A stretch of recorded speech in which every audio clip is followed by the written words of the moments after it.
All right, today we're diving into one of the most fundamental parts of being human, the search for truth.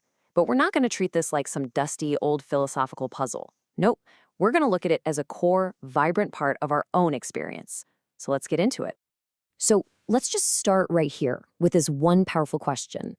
What if this whole quest for truth isn't just something we do, but it's actually something we are? This is the lens for our entire explainer today, seeing this not as some external hunt, but as a journey deep inside ourselves. So, our first big idea is a bit of a reframe. We usually think of truth as something that's out there somewhere, something we have to find or uncover. But what if it's actually something that's already inside of you? What if it's the very core of your identity? And here's the foundational concept from our source material. The idea here is that truthfulness isn't just a virtue we try to live up to. It's the very fabric of our inner being. It's our default setting, the natural state of our soul. Just think about that for a second. That deep down desire you feel for things to be real, to be authentic. Where does that even come from? Well, according to this view, it's not a learned behavior. It's a natural instinct, an impulse that comes directly from the core of who we are. And look, this isn't some new or isolated idea. When you zoom out and look across all of human history, across every single culture on this planet, you find this one constant, a deep human yearning for what is true. It's like this common thread that connects every single one of us.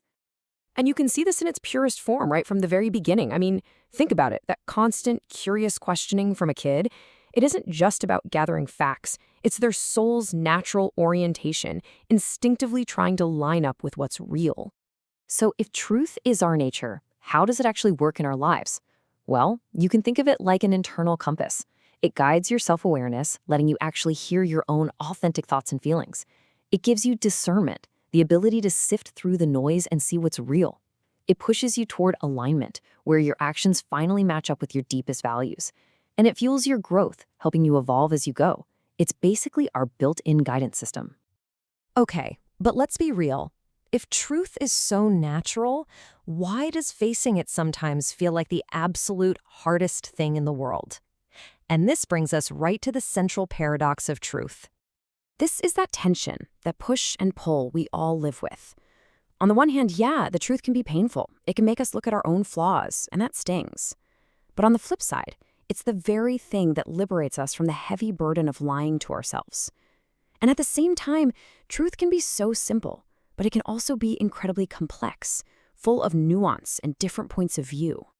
And let's be clear, avoiding the truth has a real cost. It leads to disconnection, that feeling of being split inside where what you do doesn't line up with who you really are. That creates anxiety, that constant hum of stress that comes from keeping up a facade.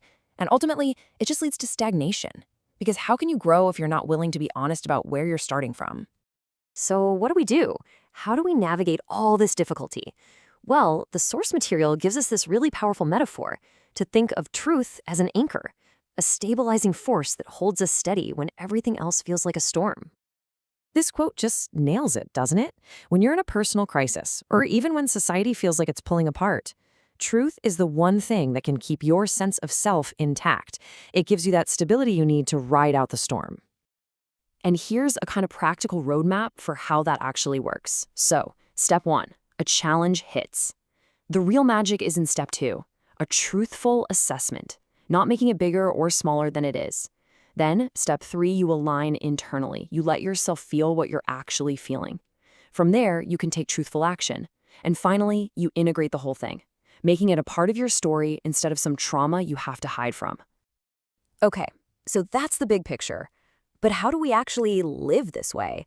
How do we make this real in our messy, complicated day-to-day lives? Let's get into some tangible, practical ways to bring more truthfulness into every day. So for ourselves, this can look like honest self-reflection, maybe through journaling or just quiet meditation. It's about developing a mindful awareness, so you can catch those little moments where you're tempted to bend the truth. It's having the guts to ask for feedback from people you trust. And this one is so important. It's about showing yourself some self-compassion when the truth is a little tough to swallow. And of course, this isn't just a solo mission. In our relationships, it's absolutely crucial. It means speaking your truth with courage, but also with respect. but it's also about really listening for the truth in what other people are saying, even when you don't agree. It's about honoring that emotions are their own kind of truth. And when things go sideways, it's about using honesty to repair that connection. You know, to really let this sink in, let's look at a few really powerful perspectives. First up, Gandhi. He reminds us that truth has its own 2 feet to stand on. It doesn't need a fan club or public approval to be real. It just is. Then you've got Maya Angelou, who points out something so important. Truth is deeper than just a list of facts. Sometimes focusing only on the raw data can make us miss the bigger, more human truth of what's going on. And I love this last one from the poet Rumi. He gives us this beautiful metaphor for staying humble. It reminds us that every one of us is just holding a single piece of a giant, shattered mirror. Our piece is real, our truth is valid, but it's not the whole picture.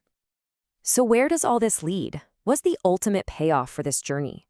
Well, committing to a life of truth isn't just some moral exercise to be a good person.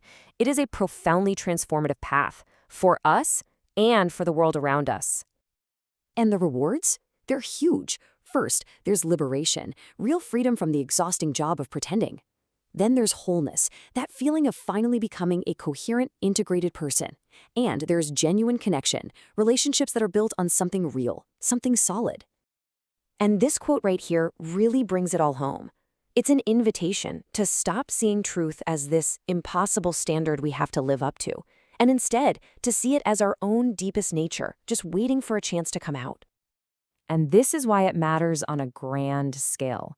This personal journey toward authenticity, it isn't selfish. It's actually the very foundation for healing the fractures we see all around us, by building a shared commitment to what's real. So, let's end right where we started, with a question for you. After everything we've talked about, just take a second. What's one truth in your life, big or small, that might be waiting for your attention right now, today?